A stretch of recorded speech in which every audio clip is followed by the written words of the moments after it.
We're putting out our occasional newsletter very soon, and the theme of this issue is going to be community.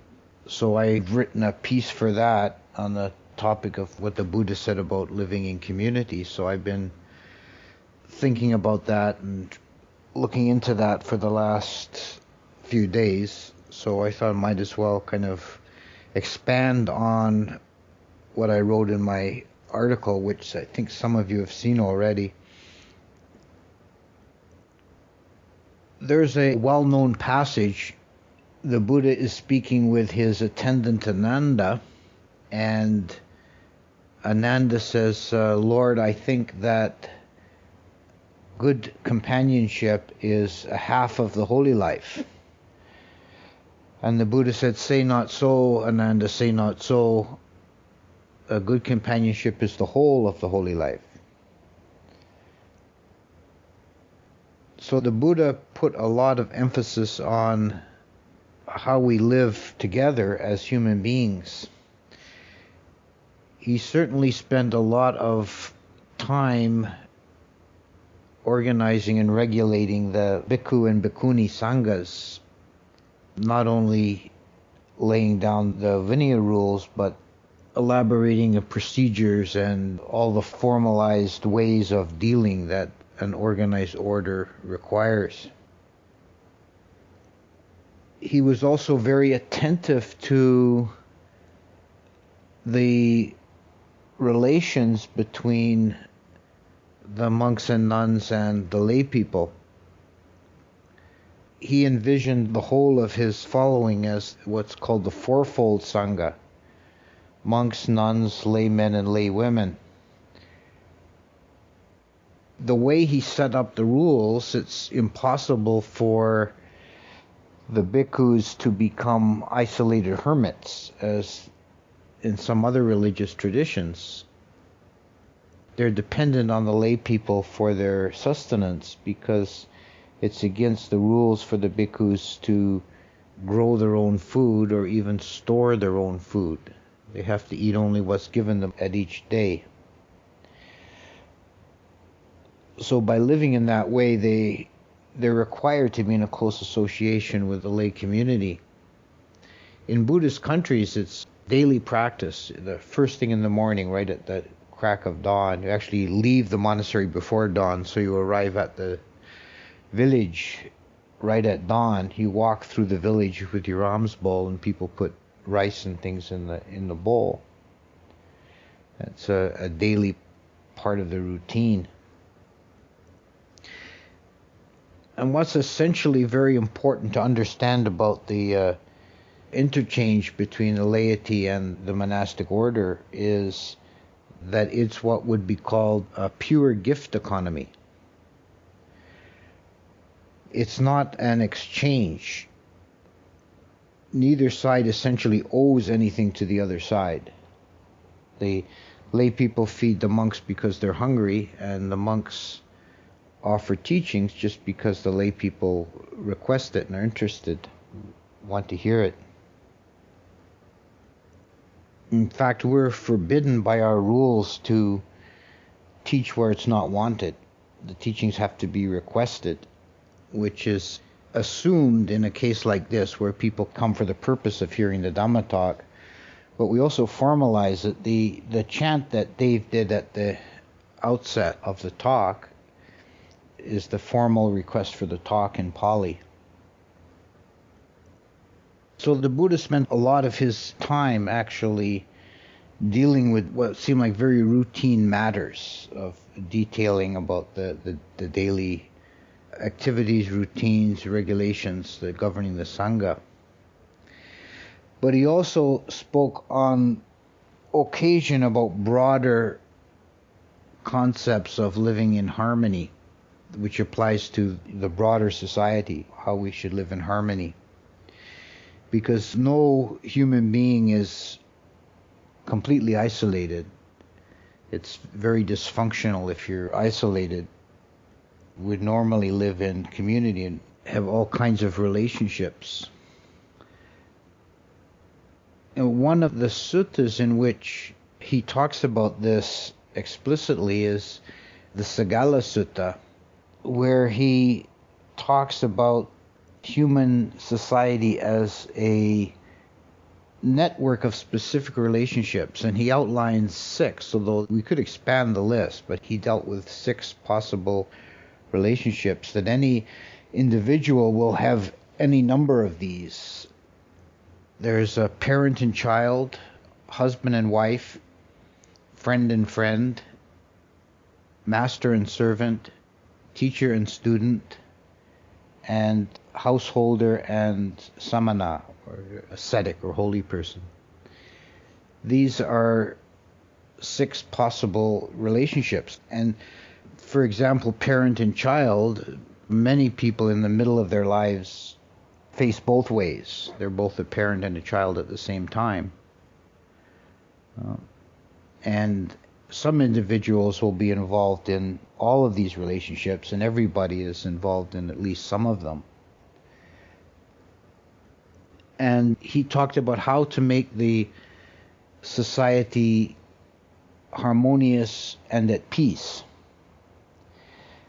And he defined each of these relationships in terms of obligations or duties.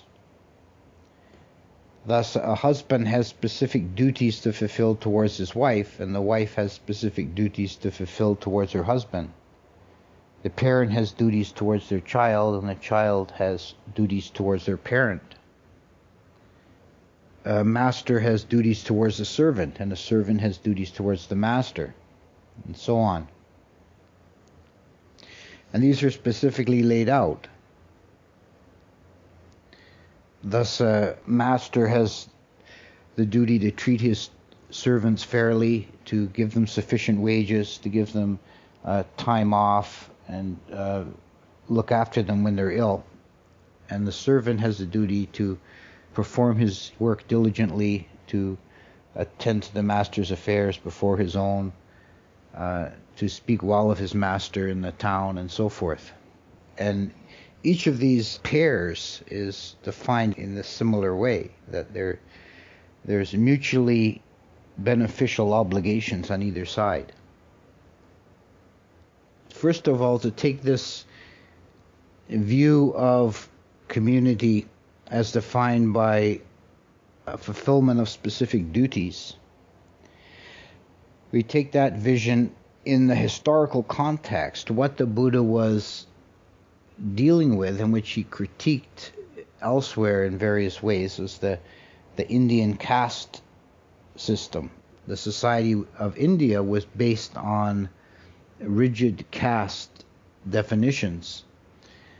You were born into a specific caste, and your life was defined by prescriptions and rules based on your station as either a Brahmin, a Kshatriya, a Vasa, or a Sudra, which roughly are priests, warriors, merchants, and workers. It seems that the Buddha was not a supporter of this system, although he wasn't a social crusader. He didn't work to overthrow it, but he did criticize it, its rigidities, and he ignored it in terms of his own order. Once you ordained as a bhikkhu, your caste was forgotten. No. The hierarchy in the bhikkhu's order is entirely based on seniority. And there's one story about some of the noblemen of the Sakya tribe that came to ordain. There's, I forget how many, 3 or 4 of them, all kinsmen of the Buddha. They came to ordain, and they brought their barber along to shave their heads before they started. And a barber is a low caste position. It's pretty well at the bottom of the caste structure. And the barber decided he wanted to ordain as well. And when the Buddha ordained them, he ordained the barber first, so that he would be senior to the nobles in the future. They would have to defer to him.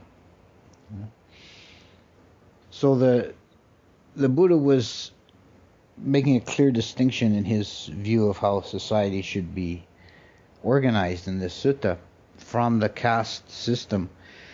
But we should also, looking forward, realize that this vision is quite different from the modern Western liberal way of looking at things. Our societies in modern times tend to put a lot of emphasis on rights. You have specific rights, which is a very individualist way of thinking about our relationships. This is quite different from thinking in terms of duties.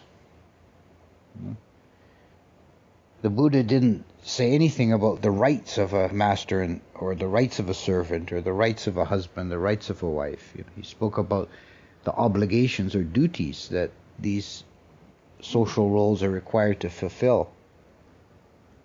So it's a very selfless kind of way of looking at our relationships. We're all in a network, a web of these different relationships, and we deal with different people as different nodes in this relationship. And if we're thinking in terms of what can I get out of it, what are my rights in this relationship, then it becomes a very selfish and a prickly sort of relationship. But if you think, what are my duties here? What do I need to do to fulfill my obligations in this arrangement? And if everyone were doing that, it would be peaceful and harmonious.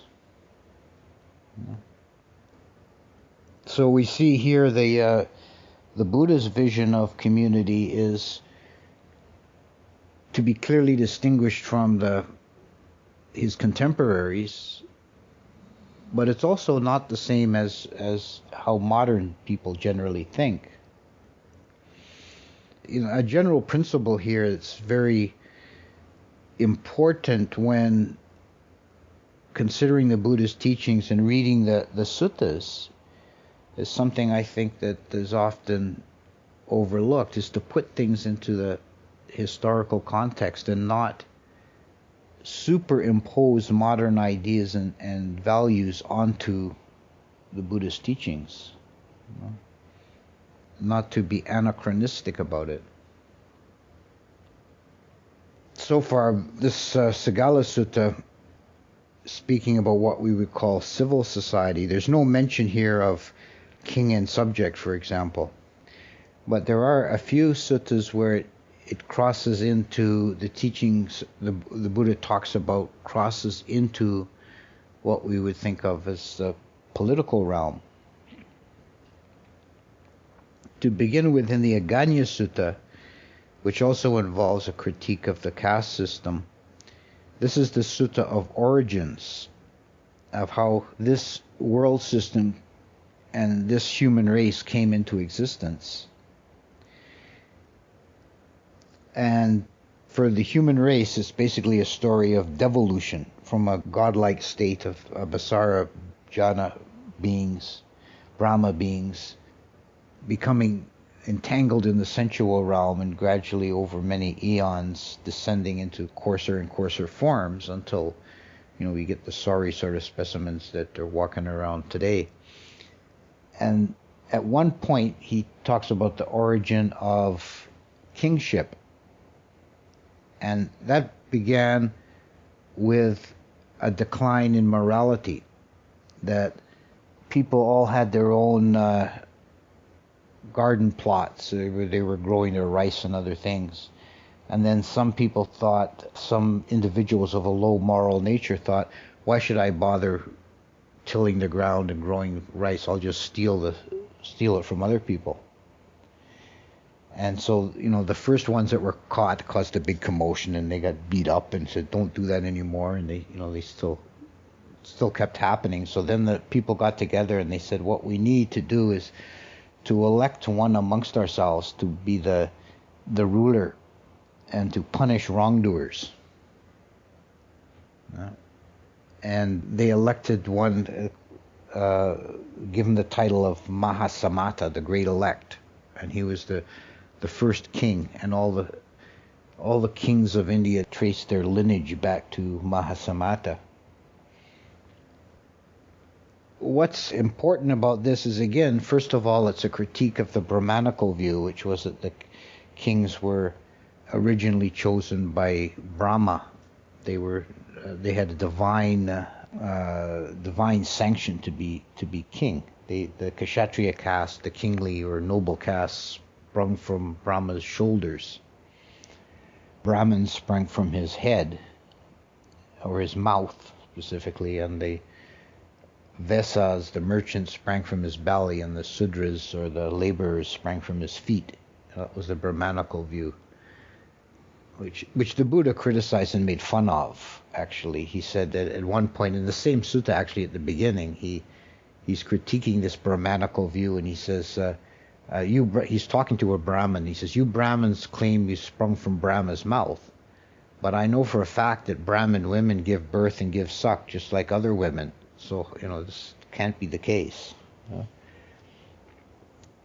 So what the Buddha speaks of in the Aganya Sutta as a alternate origin for institution of kingship was what in modern political theory they call social contract theory, that people got together out of a necessity and decide, okay, we're going to make this guy king and give him a stick and he beats up on the bad guys.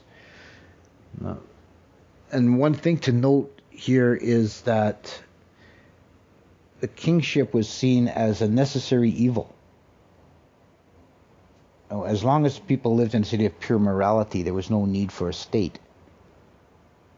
But when they started transgressing, then something had to be done to deal with it.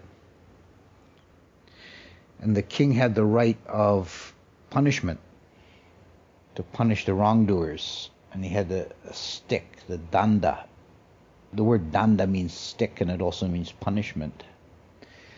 And this is actually the origin of the scepter. And throughout history, we have, the Canadian Parliament is only in session when the scepter, the mace, is on the table and is considered in session. This is the symbol of the state's authority to punish, the holding of the stick. In another sutta, the Buddha is thinking to himself, is asking himself a question. He says, is it possible for a king to rule righteously without killing and causing destruction? And Mara seizes on this thought of the Buddha, and he challenges the Buddha and says, you have the psychic power to turn the Himalaya mountains into solid gold. Why don't you do that? Then use the wealth to benefit the people and make yourself king. And you could rule justly without any taxation and without any oppression. And the Buddha says, I know you, Mara, go away. But the interesting thing about the sutta is that question is never answered. He never answers the question if it's possible for a king to rule without oppression and violence. There is an ideal vision of the just ruler in the person of the Chakravarti, the wheel-turning monarch that arises once in a very long time and is a great person, a Mahaparisa, which the Buddha is also a Mahaparisa. If someone's born as a Mahaparisa, they have certain marks on their body, and they will become either a Buddha or a Chakravarti.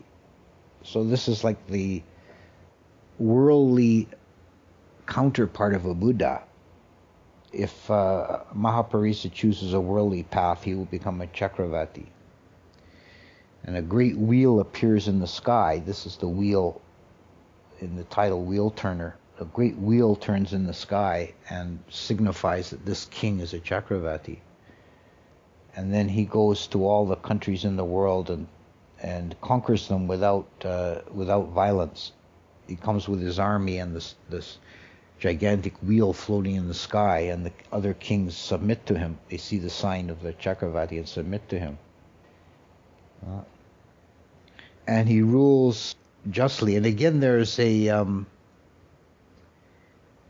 element of a fanciful kind of economics involved, because during his travels, which he flies in the air by the power of the wheel, he flies through the air with his army and his court from place to place. And as they cross the ocean, the wheel dives into the sea and cleaves it like separates the walls of the sea. So they follow down into the sea, and at the bottom of the sea they find masses of jewels and gold, and they scoop it all up, and that's how he uses to finance his kingdom.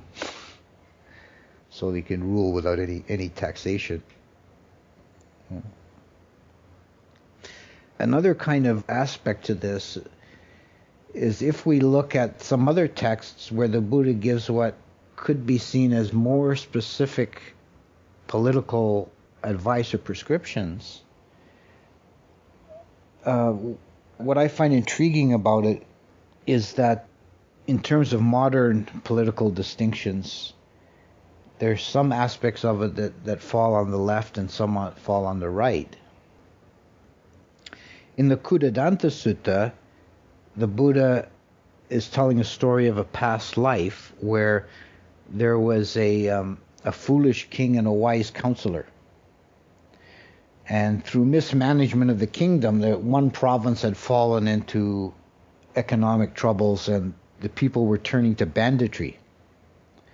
And the king wanted to go in with his armed forces and knock heads together and hang a few of the worst miscreants as an example to the rest. And his wise advisor said that would only work in the short term. What we need to do is, for those who wish to farm, we grant them land. For those who wish to go into trade, we loan them capital to get started. And for those who wish to work, we put them in the royal service.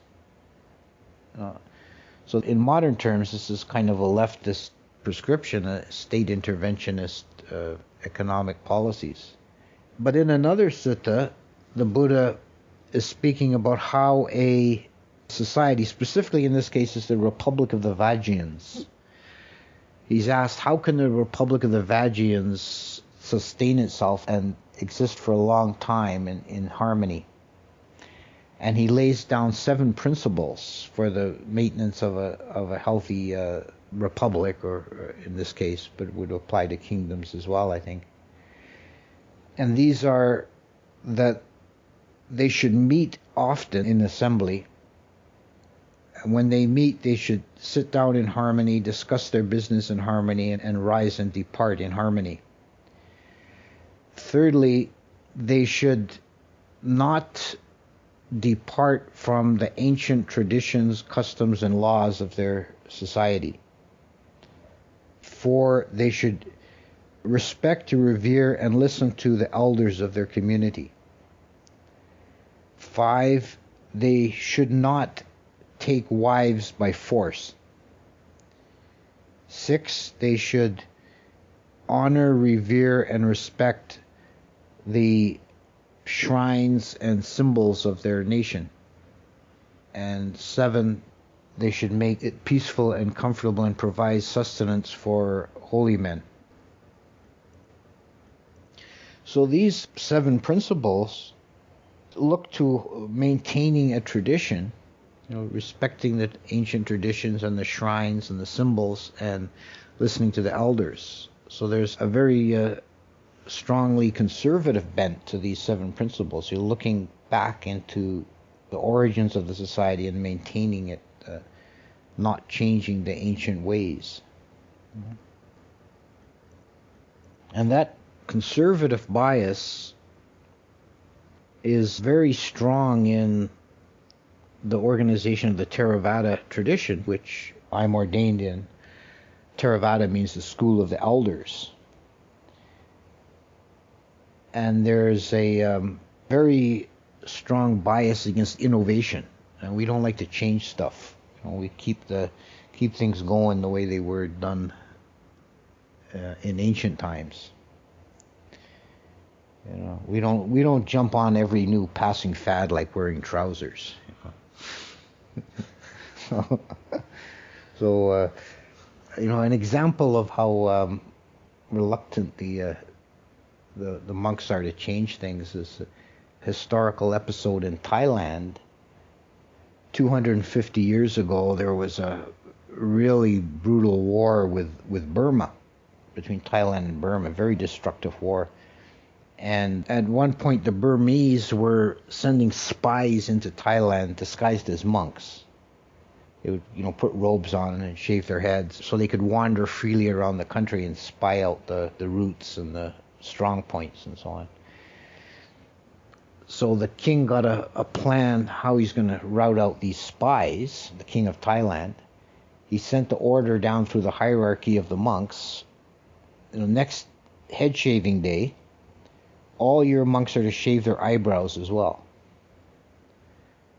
And the king's thought was, this is just a one-off. We'll just catch all these Burmese spies. They'll be the ones walking around with eyebrows after head shaving day.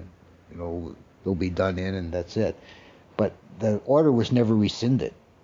So the monks in Thailand to this day still shave their eyebrows. Because,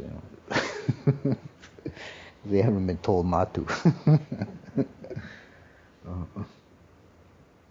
And I think this is a strength of our tradition that we've kept alive for 2,500 years. We're not a flash in the pan, I think the Theravada order is actually, I believe it to be the oldest institution on the planet. There are a couple of religions that are older, but they don't have organized forms, like as a continuous organizational structure. I can't think of another exception, of any organized body, society that's older than the Theravada order. So in general, just to conclude, to sum up, I think the important point about living harmoniously in community is to take that advice from the Sagala Sutta and think about what you can do in each of your relationships. What is your obligation? What is your duty in this relationship to keep the network harmonious and at peace? And if you're thinking in that way, not only will your relationships be harmonious, but I would think you'd generally be happier. Because you're not feeling, you're not always looking at what is owed to you. You're looking at what you can do.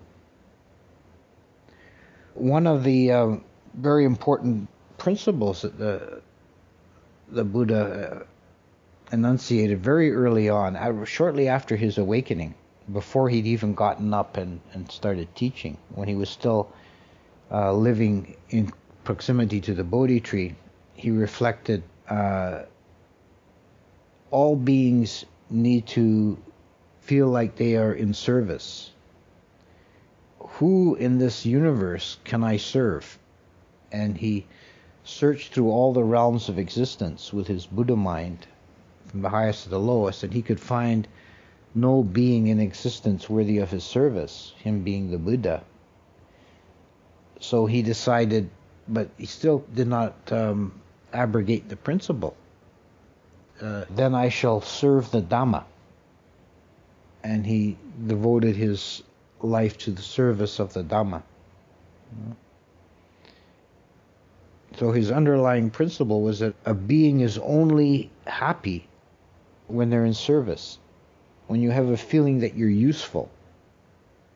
This is something that's very fundamental to our natures. We have to feel like we're useful, that we're doing some good. We don't just exist to please ourselves and to experience comfort and ease and sense pleasures. We exist to help and to serve and to be part of a network of relationships.